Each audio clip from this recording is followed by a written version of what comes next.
Now, in the interest of time, I would like to revise the order of the panel. I would jump into the specific questions that I will pose to each of the panelists, and that way I hope to include your questions if you have, but perhaps only one or two questions that can be accommodated in the panel. So let's begin the round two, which is the questions. Minister Brojonegoro, you talk about poverty, and multiple papers and studies have already shown that poverty and social inequity play a key role in smoking and therefore hampered the tobacco control effort. And I see that from your question, if we do not do the tobacco control, then SDGs will not be achieved, poverty will remain high. However, Indonesia has recently stated that we have brought down the number of poverty. Now I believe it's 9.82%, which is 25.9 million people.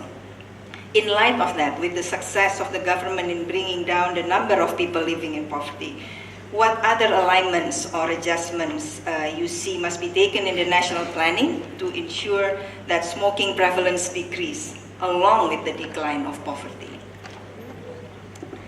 First one, of course, yes, the poverty declining to 9.82%, but I always remind everybody that this is equivalent to 25.95 million people.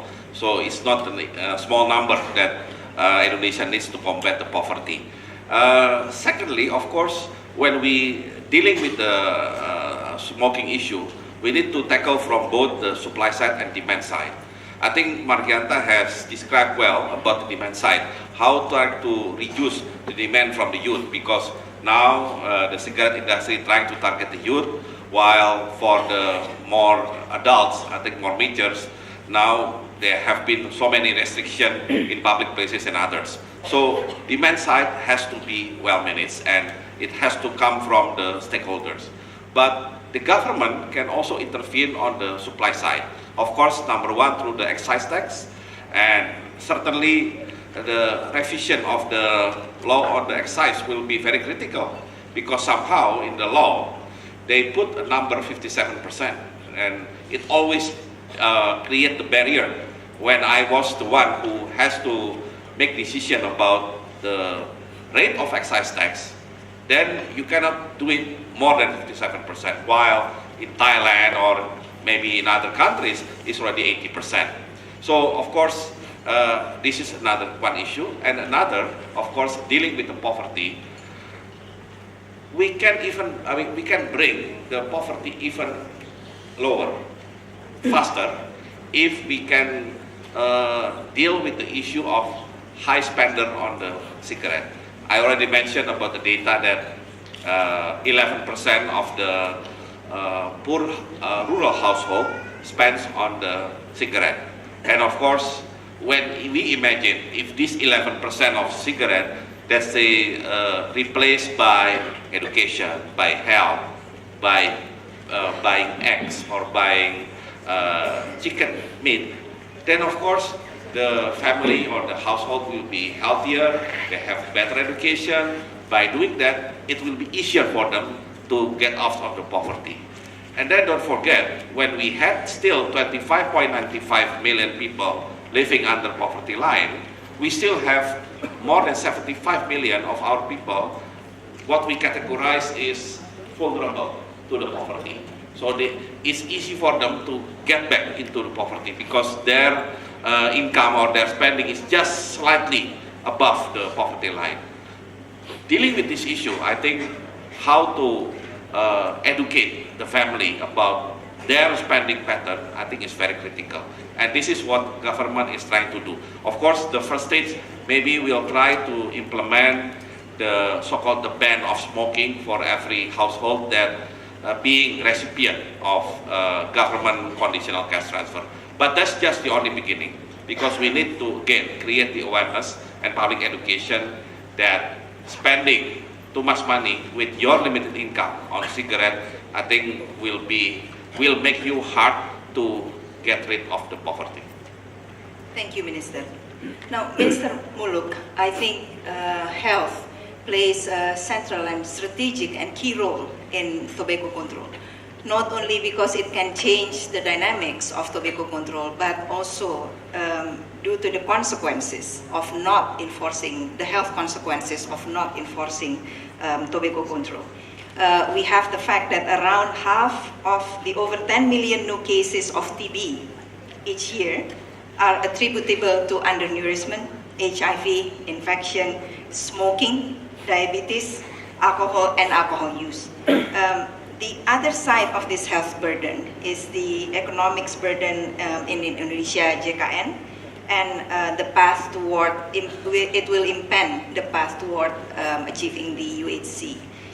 What key steps are the health sector taking to resolve this double burden, indirect health burden, and also in the indirect burden of financing for health? Thank you, Madam Chair. As I mentioned earlier, the Minister of Health is strongly committed to implementing tobacco control measures because it is a bad impact on health. Okay. Your question is, I think, in fact, after the GKN or the social insurance is started in our country, we can look at the data. From the data, 80% the people already sick, only 20% people in the healthy.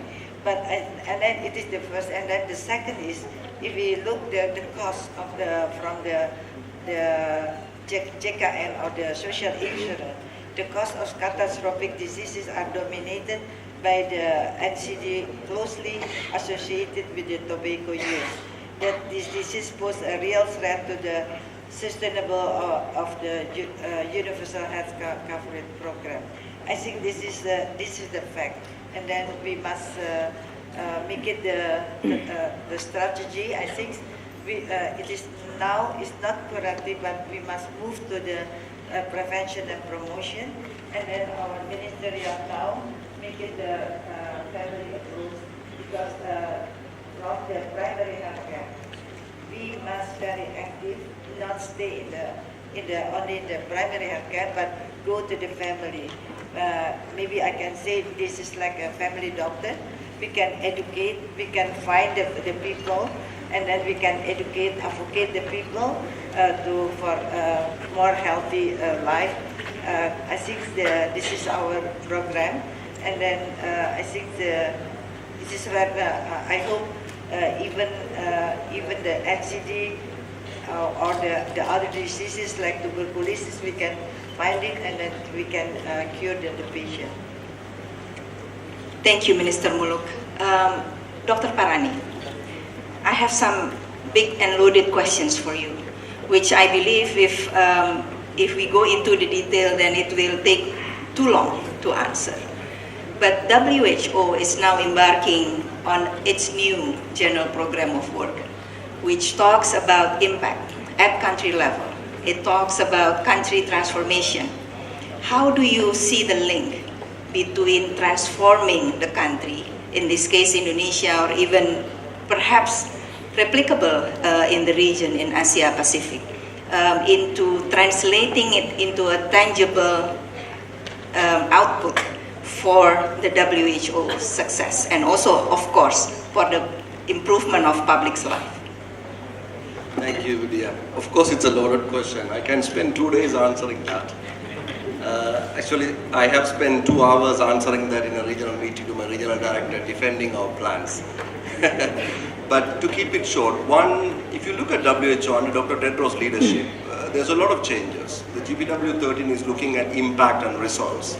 For a long time, we were looking at inputs and activities and processes, and we are talking extremely in results language.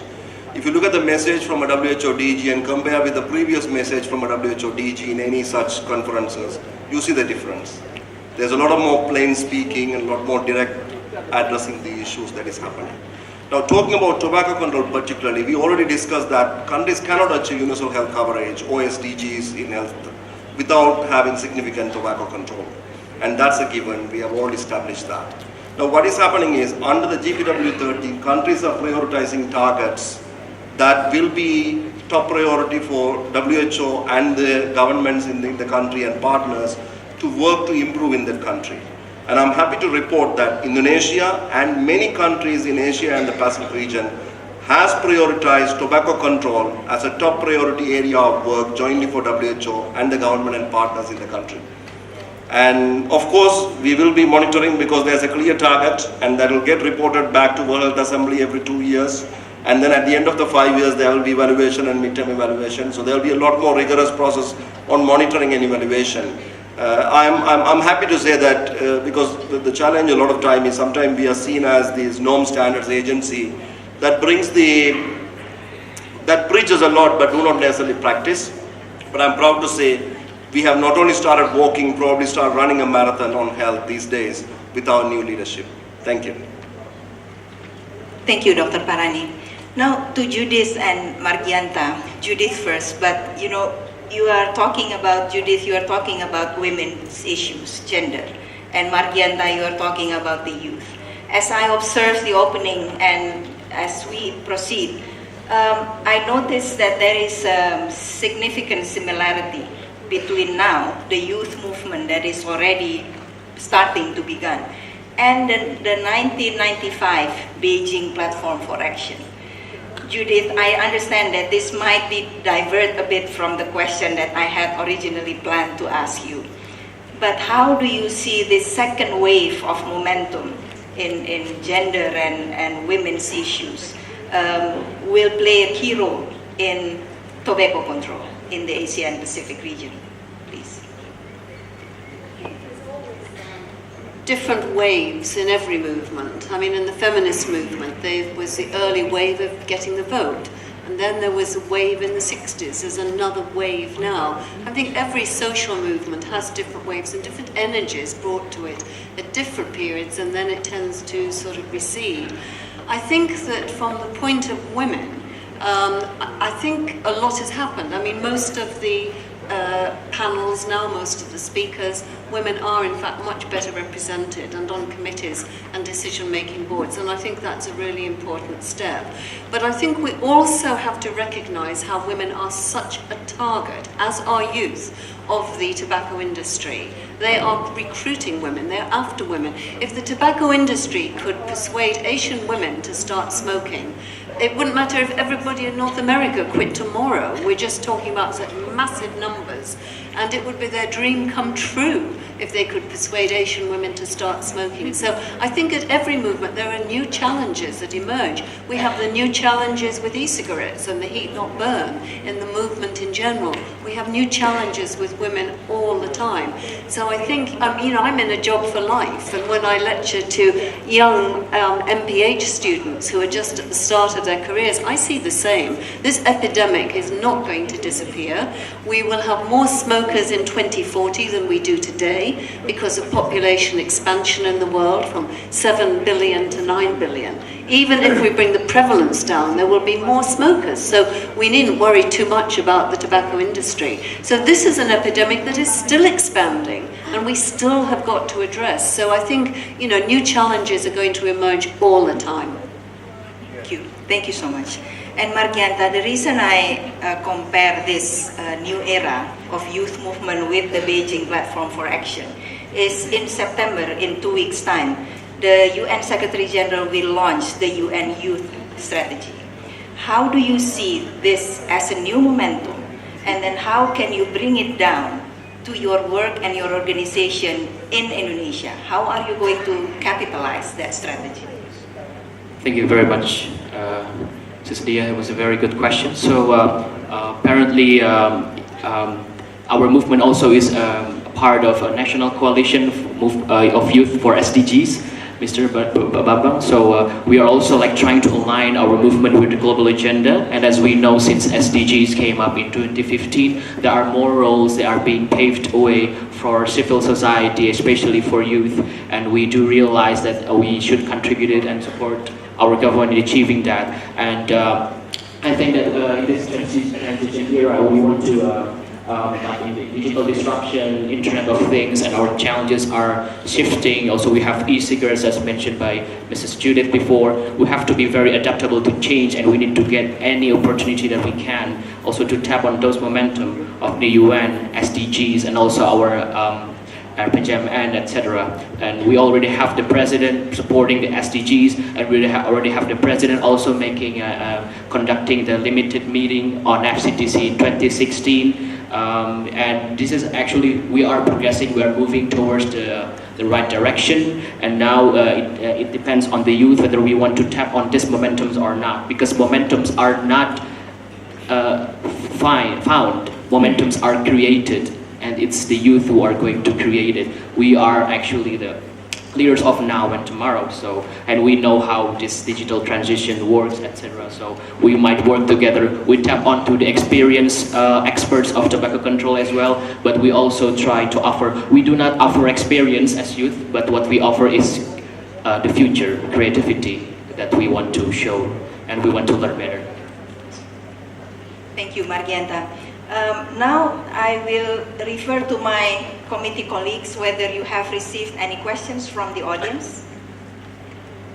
If not, then I would invite one last round.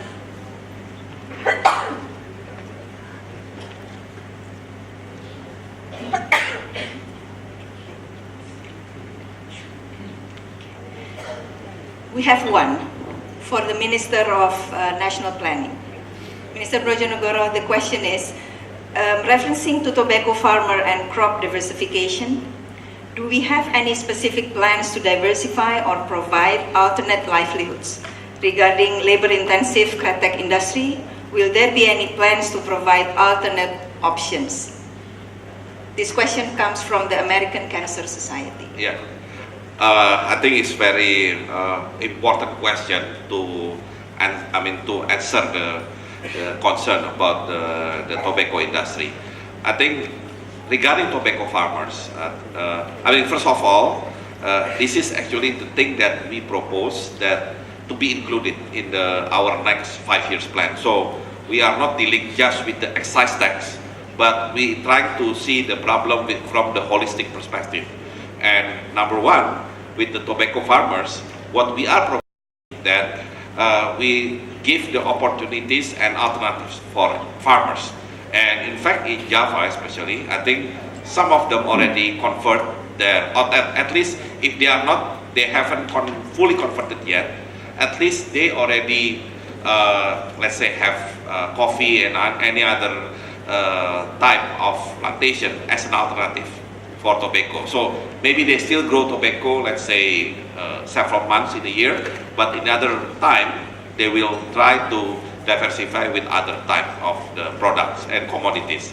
And I think it will take some time before the farmers feel comfortable with the alternative plantation.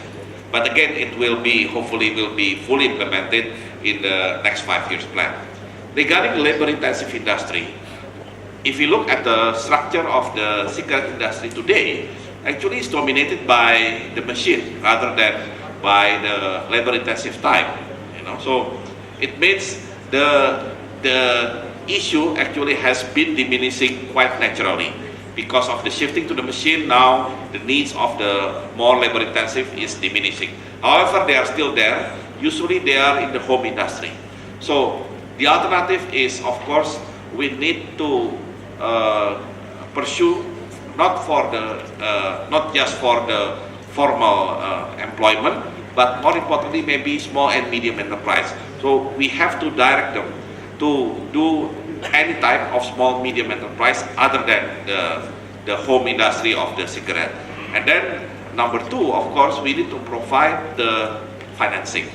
And so far, government not only have microfinancing for SMEs, but also having kind of ultra micro. And then with this, we hope that with relatively low interest rate, they can start thinking of having the business, as SME business, outside the home industry cigarette. Thank you. Thank you, Minister Brojonegoro. I believe I can now invite, if the panelists have closing statements, you don't have to, but it is encourage if you can give a going away remark, a closing statement to the audience, please. Perhaps Minister Brojonegoro, Minister Mulu? No? Dr. Parani, Judith, it's okay. Oh, with that, I would like to close this panel. Thank you so much for your kind attention, and thank you, my esteemed honorable ministers.